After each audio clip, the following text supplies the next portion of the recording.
Psalm 23 is arguably one of the most well-known and most beloved passages in all of Scripture.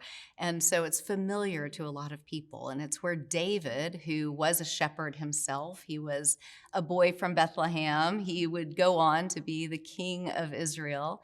He says certain things in it, and we all know the opening: "The Lord is my shepherd, and I shall not be in want." And so what David does in Psalm 23 is he describes who the Lord is, and he starts off talking about him like, "The Lord is my shepherd, and he does these things." He eventually turns into you prepare a table before me, and you anoint my head with oil. My cup overflows. And then he goes on to say that surely goodness and mercy shall follow him all the days of his life, and he will dwell in the house of the Lord forever. And so David is talking about the Lord.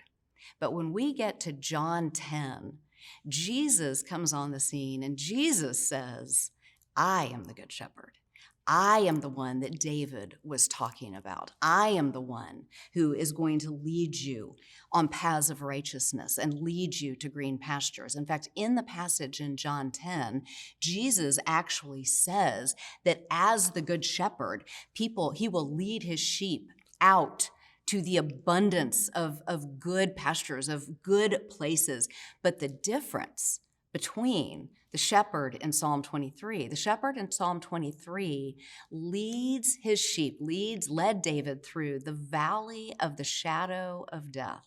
And David could fear no evil because the shepherd was leading him. But when we get to John 10, what Jesus says about himself is he says, "I will lay down my life for the sheep." So what happens with the good shepherd is he's the one who doesn't just walk through the valley of the shadow of death. He actually walks through death itself so that the sheep can now walk through and fear no evil, because surely goodness and mercy will follow us all the days of our life. And because of the good shepherd, we will dwell in the house of the Lord forever.